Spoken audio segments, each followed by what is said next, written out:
रही है।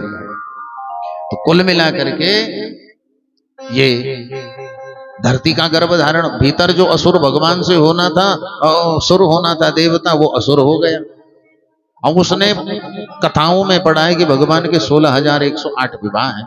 अभी विवाह 16,108 नहीं हुए, विवाह तो 8 ही हुए, फिर इसने कहां से पहले पढ़ लिया?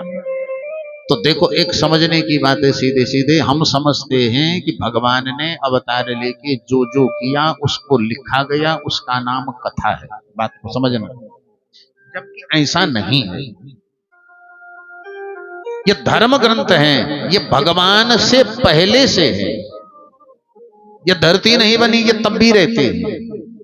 ये वेद है, ये अपौरुषेय है, इसको किसी ने बनाया नहीं है।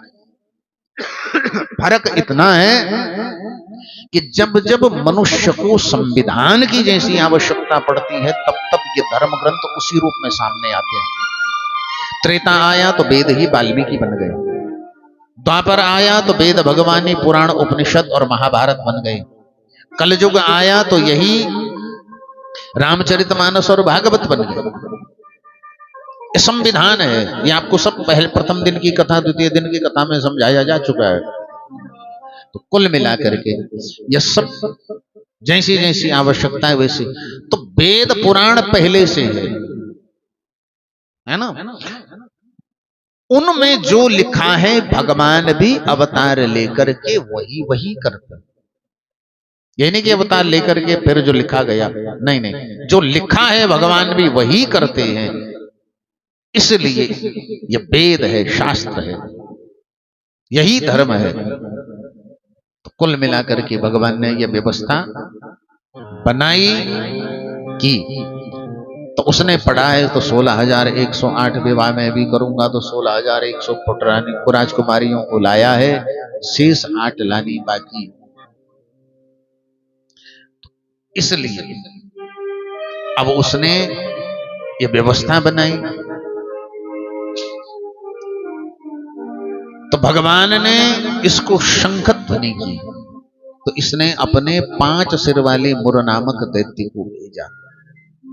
भगवान ने चक्र से सदगति दी, तो नाम पड़ गया, बोलिए मुरारी भगवान की जय। अब भौमासुर सामने आया, भगवान ने इसे भी सदगति दे दी। भगवान ने कहा, चाहे मेरा ही अपना कोई क्यों न हो, लेकिन जो प्रकृति का नियम तोड़ेगा मैं उसे कभी क्षमा नहीं करता। इसलिए न्यायो ही दंड, ये मेरा दंड न्याय है, उस पर मैं निग्रह करता हूं। अब भगवान ने अपने पोते भगदत्त को गद्दी पर बिठाया, और उसके बाद अदिति मैया के कुंडल और छत्र रही, वो पानी के बने हुए हैं, ऐसे कहीं और नहीं मिलेंगे। और फिर उनको लेकर के अदिति मैया का सम्मान किया स्वर्ग में देकर के। आते हुए फिर सत्यभामा जी के लिए कल्प वृक्ष लेकर के आए। अब भगवान ने समाचार भेजा कि जो राजकुमारियां जरासंध उसके यहां बंद हैं, उनको मुक्त करके भेज दो घर। लेकिन सब द्वारिका चली आई। अब नाथ, हम कन्या हैं, एक बार जिस किसी से नाम जुड़ जाए फिर जुड़ जाता, अब हम कहां जाएं? तो भगवान ने कहा, सब यहीं द्वारिका में रहो, लाओ हम तुम्हारा पाणी ग्रहण स्वीकार करते। ये भगवत्ता है।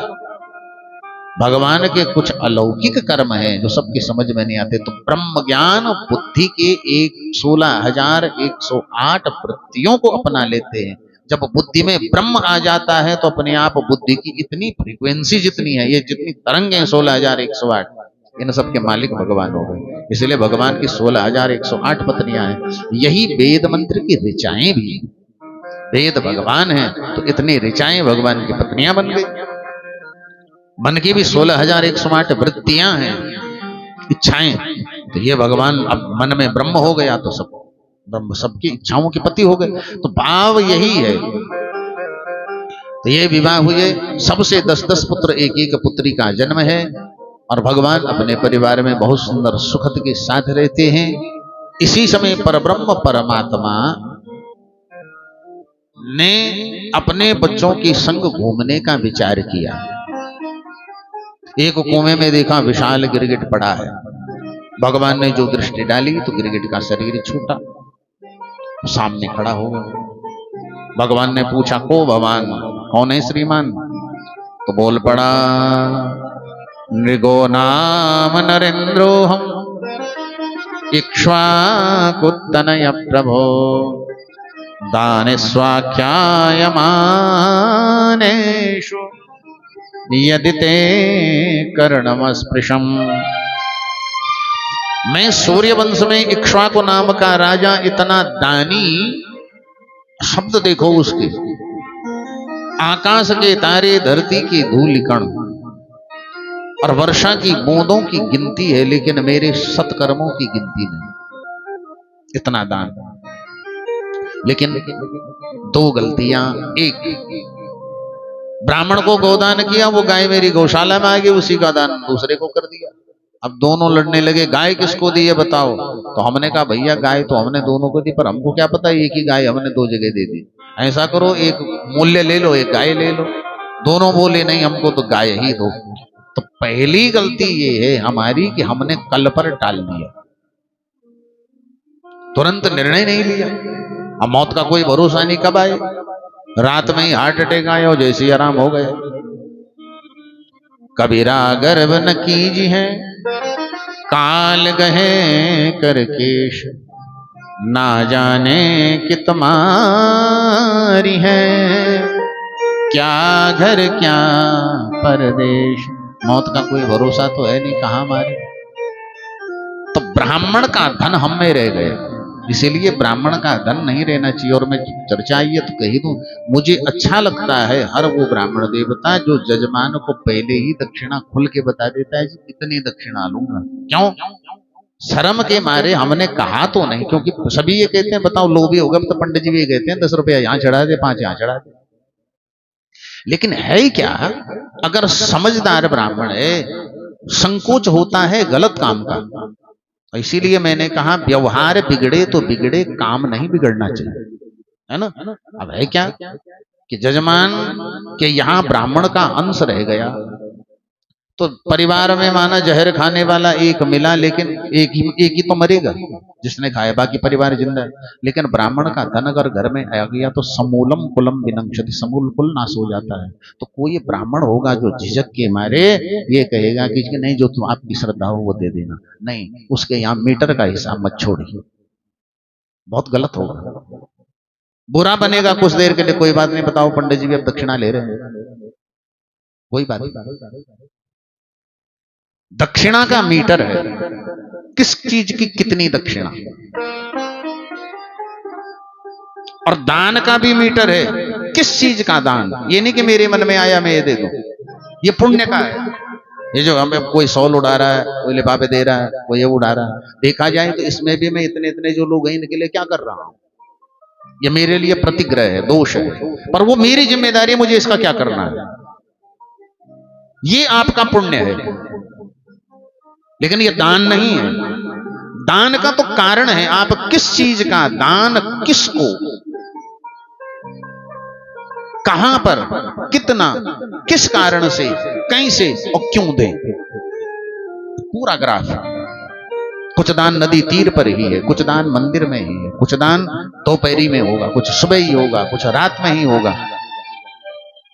दान का कारण है, पुण्य का कारण नहीं है, करते चलो।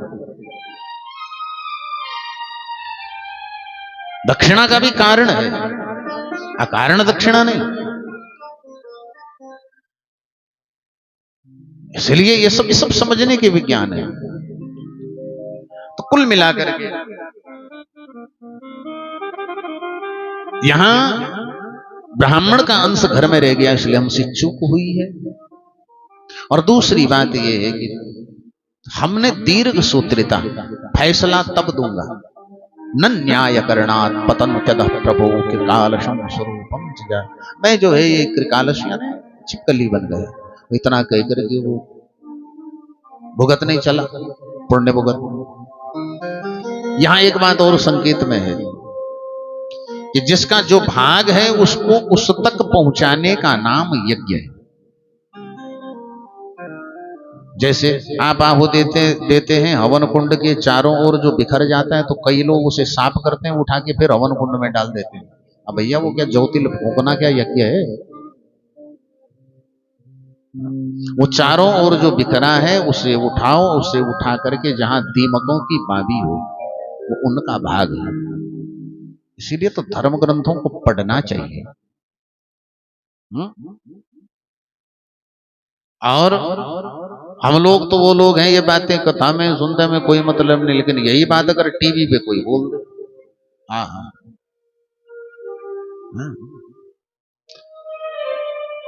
तो कुल मिलाकर के दूसरा, सामग्री जो शेष बच जाए यज्ञ में, अब माना हमने 2 किलो हवन सामग्री लिखी,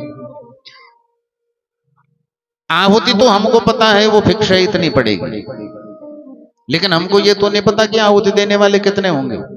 सामग्री 2 किलो, आदमी हो गए 15, तो जजमान कहता बताओ सामग्री तो है नहीं पंडित जी, अब क्या करें? तो अब पंडित जी कहां जाएं बताओ? सो सामग्री फालतू लिखानी पड़ती है। तो आहुति तो फिक्स है जितनी दी, लेकिन जो शेष बचे उसको उठा करके, वो शिव का भाग है, या तो खाने योग्य है तो साधु को दे दो, नहीं तो उसको नंदी यानी विजार सांड को दे दो, नहीं तो उसे शिव मंदिर में दे दो। माना अनुष्ठान करते करते जो तेल बचा है, जो रुई बची है, जो कोई और सामान बचा है, तो वो शिव जी के मंदिर में, वो शिव का भाग है। तो जो जहां का भाग है उसको वहां पहुंचाने का नाम यज्ञ है, ये यहां समझाया। उसके बाद भगवान जब वापस आए तो दाऊ जी जो हैं वृंदावन की यात्रा पर गए, खूब स्वागत हुआ, करते हैं सत्कार तुम्हारा दाऊ जी, ये अलवेल सरकार हमारे दाऊ जी, करते हैं सत्कार तुम्हारा दाऊ जी, ये अलवेल सरकार दाऊ जी, ये अलवेल सरकार हमारे दाऊ